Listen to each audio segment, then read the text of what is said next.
عندك نص كيلو لحمة مفرومة ما انتش عارفة تعملي بيه ايه؟ تعالي بقى علشان نعمل النص كيلو دوت أكلة حلوة قوي. هتكفي أكتر من 6 أشخاص، هياكلوا ويشبعوا ويتبسطوا كمان، والطعم ولا أحلى ولا أروع من كده.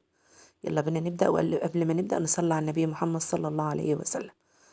معايا هنا دول بصلتين كبار، معايا فلفل ألوان أحمر وأخضر وأصفر، ومعايا طماطميتين أو طماطمية واحدة لو ما بتحبش الطماطم كتير. ادولهم فرمة حلوة في الكبة لغاية لما تنعموهم قوي.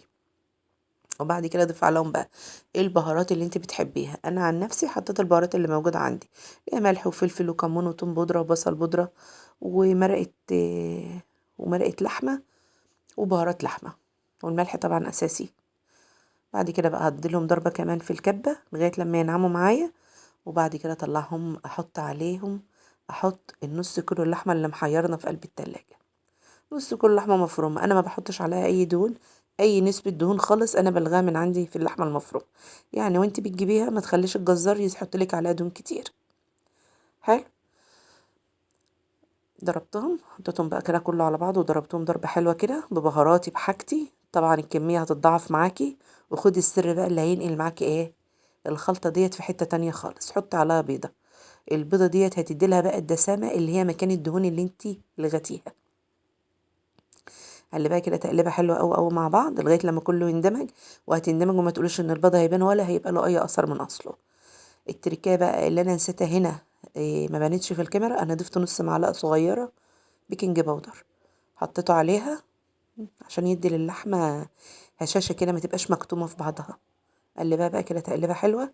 عايزين دعوه منكم بظهر الغيب ليا، ويا رب كل اللي يعمل لي لايكات وكل اللي يعمل لي تعليقات واللي يعمل لي اشتراكات وينشر القناة، يا رب يا رب يا رب يكون من زوار بيت الله الحرام العام القادم، يا رب اللهم امين.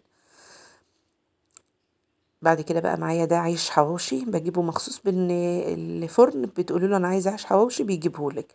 لو مش موجود ده عندك العيش اللي هو عندنا ده اسمه عيش سياحي، بتعملي العيش البلدي بتاعك عادي. انا طبعا في عملته اللي هو الرغيف، يعني ممكن تعملي الرغيف كامل كده على بعضه، بس انا لقيت ان الرغيف معايا كبير فانا حبيت ان انا اقسمه كده. يعني 2 من دول يشبعوا فرد او 3 يا ستي، لو اكلها يشبعوا 3. لان هو ده يعتبر رغيف، النص اللي انا قسمه دوت يعتبر رغيف. بعد كده بقى حشيته كله بالمنظر اللي انتوا شايفينه ده.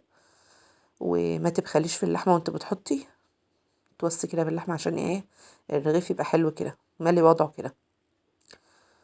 بعد كده بقى جهزي الكميه بتاعتي كلها، حطها معايا في صاجة الفرن، صينيه كبيره عندك، ودهن الصاجة بتاعتي زيت.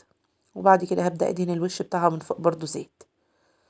اللي لو انت بقى ما بتحبهوش مقرمش زي اللي بتجيب تشتريه من بره من عند الجزار، وانا طبعا ما بحبش حاجات بره، يعني بنصح اي حاجه نعملها في البيت، احنا ملناش ايدين يعني. اللي لا عقل وراس بيعمل زي الناس عادي. دي انتهى زيت زي ما انتوا شفتوني كده، ودخلتها الفرن. اول ما اتحمر من تحت ومن فوق طلعته، طالع من الفرن قدامكم اهوت بيدخن. احلى وانضف مليون مره مليون مره مليون مره باللي بيجي من بره، وكفايه اللي احنا بنسمعه يعني عن يلا اللهم عافنا. طلعته بقى بالمنظر ده، طلعاه من الفرن على الاكل على طول. تحفه تحفه تحفه، والطعم خرافه. طبعا من ايديكم هيبقى باحلى بكتير. متنسوش بقى تعملوا له اشتراك للقناه، يا رب تعملوا اشتراك للقناه علشان ارجع لكم تاني. ولو حابين القصص الدينيه ان انا ارجع اقولها لكم تاني اكتبوا لي في التعليقات. يلا استودعكم الله، دمتم في رعايه الله، مع السلامه.